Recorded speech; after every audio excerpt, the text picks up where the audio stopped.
It's the 25th of May, 1982, and two pairs of Argentinian jets roar low over the Falkland Islands on their way to what could be a one-way mission. They're led by Captain Pablo Carballo, and he and his men are flying old and poorly equipped A-4 Skyhawk jets loaded with bombs. Their mission is to destroy the British ships HMS Coventry and HMS Broadsword. The Argentinians have captured the Falkland Islands, or the Malvinas as they call them, and they need to destroy the ships if they are to hold on to them. The Argentinians know that two ships have moved closer to the islands to cover ground troops, islands that give them the chance to approach undetected by British radar. Entering your range, don't scan for any reason. The Skyhawks fly as low as they dare, hugging the contours of the island as they reach the enemy's radar range. The two ships are equipped with advanced anti-air missiles and powerful radars, which have been devastating to the Argentinian planes. The only way to evade detection is to stay low. On board HMS Coventry, Captain David Hardick has his men on high alert. British Special Forces have warned him that the Argentinians have recently launched on a mission, but he's unaware that this time his ship is the target. 4 detections on the radar screen confirms his worst fears. 4 contacts bearing 225 range 30. Captain Hardick immediately orders the crew to action stations. An alarm does blare on both ships. "Get down now, sir!" And swiftly the mighty Sea Dart's surface-to-air missiles turn to bear. The Skyhawks at the same time approach Pebble Island and hug its contours. "Bourbon ahead! Stay low and follow me!" With expert flying, the Argentinians become invisible to the British radar, and on the Coventry the contacts disappear. Contacts lost over Pebble Island. It's precisely what Captain Hardick feared. Pebble Island is too close. The Sea Darts have a minimum range, so now they'll only be able to fire once, if they're lucky. Hardick gets on the radio to Broadsword. "Broadsword, what is your status?" HMS Broadsword is equipped with shorter-range Seawolf missiles, better suited for a close-range fight. On the Skyhawks, Carballo brings his men as close to the ships as he can under cover of the land. His planes have no radar and no warning systems, but at 10 nautical miles distance, they can see the British ships. "Beginning attack. Good luck, Captain." He and his wingman, Lieutenant Carlos Rincon, make the charge and accelerate to maximum speed while skimming the waves. Aboard Coventry, the two Skyhawks immediately light up their radar.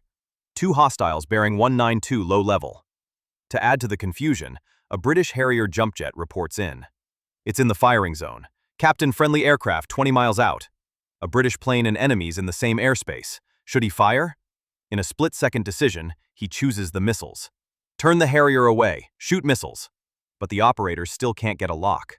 The Argentinians are flying extremely low, mere feet from the sea.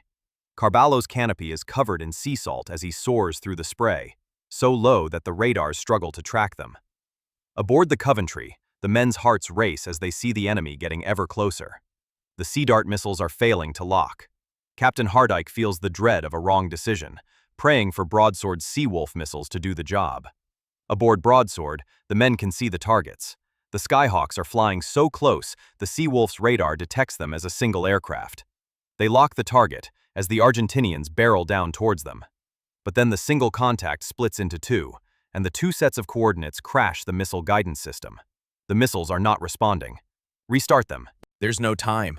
Lookouts aboard Coventry see the Skyhawks with the naked eye and shout with alarm. In a last-ditch effort, HMS Coventry's deck guns turn to bear and open fire, soon joined by the roar of personal machine guns and rifles, sailors firing from all across the deck. Carballo sees the splashes of the shells striking the sea and the tracers of the British bullets drawing closer, refining their aim. The enemy ship is right there. He can taste victory. But the shells are getting closer. He can feel it. They're not going to make it. Switch to another. He orders to swap targets, setting his sights on Broadsword. The 2 planes pull to the side and away from Coventry's guns, roaring by her deck as they line up their pass. The 2 Skyhawks pull the triggers, and their 1,000-pound bombs are released. They fall down into the sea and splash onto the ocean surface. It redirects them upwards as they bounce, skipping like stones. Broadsword's sailors see the 2 massive bombs bounce twice as they head down towards them. One bomb hits the sea and sinks short of the Broadsword, but the other doesn't. It punches straight into the side of Broadsword. It's deflected upwards, and it bursts out of the deck. It flies on, tumbling as it falls into the sea without exploding. Carballo is dismayed, but they're not done yet. Coming in behind them is the second flight of First Lieutenant Mariano Ángel Velasco and Ensign Jorge Nelson Barrionuevo. They are equipped with less powerful but more reliable 250-kilogram bombs. Aboard the British ship, they now see all 4 contacts on the radar, and Captain Hardike orders an immediate turn to starboard to allow the missiles to fire at all contacts. Coventry's missile operators get a lock on Velasco, and the sea darts turn directly towards them. Shoot! There's a bright flash on Coventry's deck, and the missile rockets out in a plume of smoke. Just as it does, Velasco and his wingmen fly lower and lower over the water. They disappear from the British radar, and the missile goes straight. The sailors are aghast as the missile loses track and flies away. Velasco sees the missile fly off 500 meters to his right, but his eyes are locked on HMS Coventry as he fast approaches broadsword. Meanwhile, is restarting the missile systems as the Skyhawks fly in towards them. Sailors nervously stare at blank screens as they're on a race between the Skyhawk and the rebooting computers. Come on! The screens come to life, and the sailors get to work.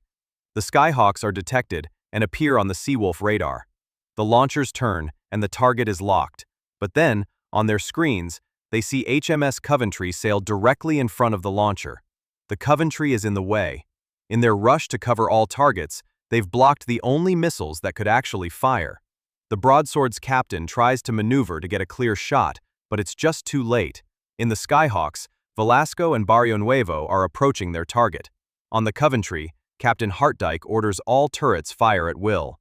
Cannons and machine guns join in, firing with everything they've got at the incoming planes. The main 4.5-inch gun is sending its shells towards the sea. The men realize the sights are misaligned, but that's not the only malfunction. At the same time, the 20mm anti-air gun jams. The men desperately try to fix it as the Argentinian planes close. In a desperate attempt, sailors all across the ship open fire with their rifles. The sea churns and splashes as everything the British have is directed towards the advancing Skyhawks, but it's all too late. Echo over the intercom and commanding officers order everyone to hit the deck. Men jump for cover and hold on, waiting for the inevitable. Velasco sees the enemy ship through his view and pulls the trigger. His A4 20mm cannons are unleashed, spraying a volley of lead across the ship's deck and superstructure. He holds the trigger down as long as he can, then he releases its payload. The bombs fall away, arcing lazily across the air before slamming into HMS Coventry with force. They punch through the hull, the impact echoing through the ship as 2 almost hollow thunks. But there's no explosion. The second A4 roars overhead without dropping its bombs, the payload failing to release. Seconds drag on. The men start to get back up, looking around with fear and confusion. A voice comes through the intercom reporting damage, but they never get to finish their sentence. The bombs detonate. 2 huge explosions rock HMS Coventry. In the air, the Argentinian pilots are elated to see smoke pouring from the Coventry. They've done it. Woo! Viva la patria!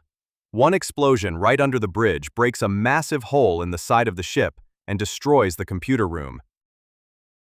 The fire moves up through corridors and blasts through the operations room, where all the operators and Captain Hartdike feels the deck shift beneath his feet as the hull lists. He's dazed and wounded, and amidst the chaos, he has to sit down on the rapidly listing hull while others abandon the ship. All but Captain Hartdike. After all the men have gone, Hartdike is alone on the upturned hull of the Coventry. He casts one last look around the smoking ship. He's done his duty. Hartdike, we're working. The second one explodes in the forward engine room, starting a massive fire and taking out electrical and proportional power from the ship. Captain Hartdike comes back to his senses. He's surrounded by smoke and destruction. Screams fill the air. He tries to see who's making them, but they appear to come from everywhere and nowhere at the same time. He staggers to his feet and realizes the ship is listing. He attempts to use his intercom, but it's completely dead. It's no use.